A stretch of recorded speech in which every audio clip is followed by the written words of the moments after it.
मेहरौली की घनी झाड़ियों और ऊबड़ खाबड़ रास्तों के बीच एक ऐसी इमारत खड़ी है जिसे दिल्ली के इतिहास का एक खूबसूरत पन्ना होना चाहिए था, लेकिन आज इसे दिल्ली की सबसे डरावनी जगहों में गिना जाता है। जमाली कमाली मस्जिद और मकबरा। भारतीय पुरातत्व विभाग यानी एएसआई के नियम साफ हैं। सूरज ढलने के बाद यहां रुकना मना है।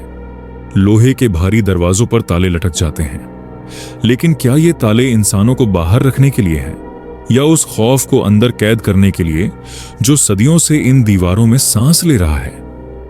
इस कहानी की शुरुआत होती है साल 2010 में, जब स्कॉटलैंड से अरुण नाम का एक इतिहासकार दिल्ली पहुंचता है। अरुण भारतीय मूल का था, लेकिन उसकी परवरिश और तालीम विदेश की थी। उसके लिए इतिहास पत्थरों और तारीखों का खेल था, रूहों का नहीं। उसकी टीम ने उसे एक खास प्रोजेक्ट पर भारत भेजा था। 500 साल पुरानी इस मस्जिद और मकबरे की वास्तुकला पर रिसर्च करने के लिए। अरुण को भारत के लोगों का अंधविश्वास जरा भी पसंद नहीं था। उसे लगता था कि यहां के लोग बात बात पर वहम पाल लेते हैं। दिल्ली की झुलसाती गर्मी में जब अरुण ने एक ऑटो ड्राइवर से शाम के वक्त जमाली कमाली चलने को कहा, तो ड्राइवर का चेहरा उतर गया। उसने साफ कह दिया, साहब मजाक मत कीजिए, वहां इस वक्त कोई नहीं जाता। अरुण ने जब और जोर दिया तो ड्राइवर ने उसे एक ऐसी बात कही जो अक्सर यहां के लोग कहते हैं कि उस खंडहर में जिन्नातों का बसेरा है और जो वहां शाम के बाद रुकता है, अदृश्य रूहें उसका पीछा करने लगती हैं। अरुण इन बातों पर हंसा और ड्राइवर को पैसे का लालच देकर वहां तक ले गया, लेकिन ड्राइवर ने उसे गेट से 100 मीटर पहले ही उतार दिया और कहा कि वो यहीं इंतजार करेगा, क्योंकि उसे डर था कि अगर वो पास गया तो बलाएं उसके पीछे पड्डी ढियत जाएंगी। जैसे ही अरुण ने उस ऐतिहासिक परिसर में कदम रखा, उसे कुछ अजीब सा महसूस हुआ। जून का महीना था, दिल्ली की गर्मी बेहाल कर रही थी, लेकिन मस्जिद के अहाते में कदम रखते ही हवा बर्फीली हो गई। वहां की खामोशी ऐसी थी जैसे कोई शोर को निगल गया हो। आसपास घने पेड़ थे और परिंदों की आवाजें भी अचानक बंद हो गई थीं। एएसआई के वॉचमैन ने उसे परमिशन पेपर्स देखकर अंदर जाने तो दिया, लेकिन उसकी आंखों में एक अजीब सा खौफ था। अरुण ने अपना कैमरा निकाला और रिसर्च शुरू की। अचानक उसे हवा में अगरबत्ती की बहुत तेज खुशबू महसूस हुई। वहां दूर दूर तक कोई इंसान नहीं था जो अगरबत्ती जलाता। वो एक कमरे की दीवार पर बनी बारीक नक्काशी की फोटो ले रहा था, तभी उसे अपने ठीक पीछे एक भारी गूंजती हुई आवाज सुनाई दी, किस नियत से आए हो? अरुण झटके से पीछे मुड़ा, लेकिन वहां कोई नहीं था। उसे लगा शायद जेट लैग की वजह से उसे मतिभ्रम या हेलुसिनेशन हो रहा है।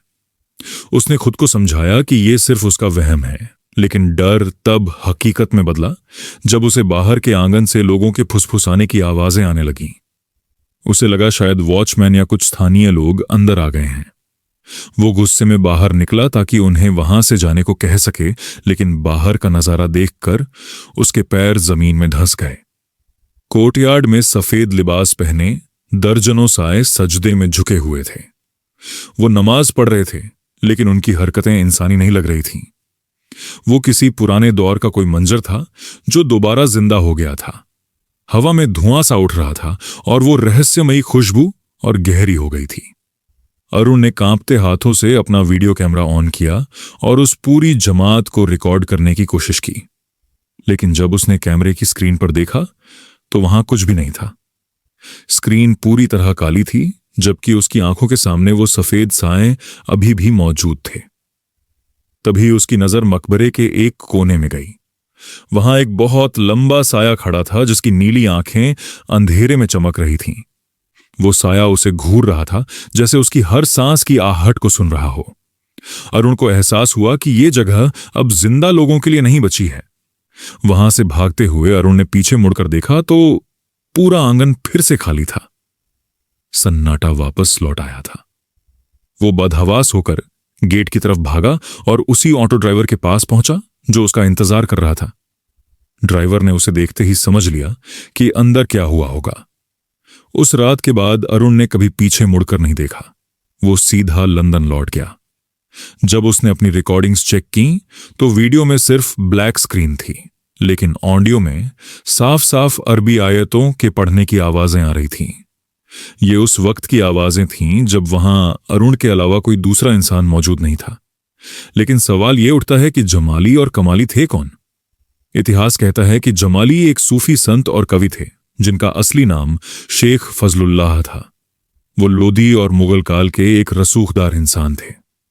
लेकिन कमाली की पहचान आज भी एक पहेली है। कुछ लोग उन्हें जमाली का भाई या शागिर्द कहते हैं, लेकिन दिल्ली की मौखिक कहानियों और कुछ इतिहासकारों का मानना है कि कमाली और जमाली के बीच एक गहरा प्रेम संबंध था। उनकी कब्रों पर बनी नक्काशी, जो आमतौर पर पुरुषों की कब्र पर होती है, ये इशारा करती है कि दोनों पुरुष थे। यही वजह है कि इसे अक्सर गे ताज महल भी कहा जाता है। आज भी कई लोग वहां रात बिताने की चुनौती लेते हैं।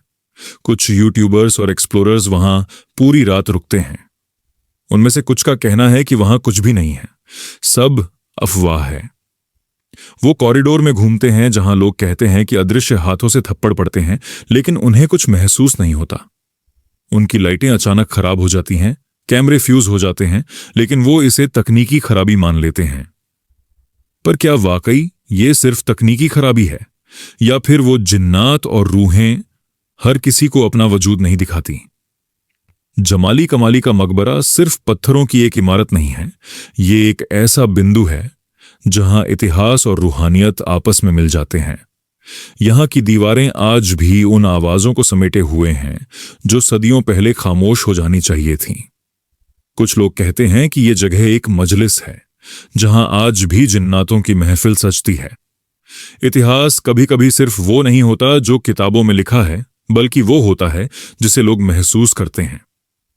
जैसा कि कहा जाता है, कभी कभी किंवदंतियां हकीकत से ज्यादा ताकतवर हो जाती हैं। जमाली और कमाली की कहानी भी कुछ ऐसी ही है। आप इसे प्यार की दास्तां कहें, इतिहास का एक रहस्य, या रूहों का बसेरा, सच्चाई वही है जो आप वहां की खामोशी में महसूस करते हैं। अगर आप कभी मेहरौली के उन खंडहरों में जाएं, तो याद रखिएगा कि आप वहां अकेले नहीं हैं। कोई है जो अंधेरे कोनों से आपको देख रहा है, आपकी सांसों को गिन रहा है, और शायद आपसे भी वही सवाल पूछ रहा है जो उसने अरुण से पूछा था कि आप वहां किस नियत से आए हैं। क्योंकि कुछ दरवाजे ऐसे होते हैं जिन्हें बंद रखना ही बेहतर है, और कुछ राज ऐसे जिन्हें कभी नहीं खोलना चाहिए।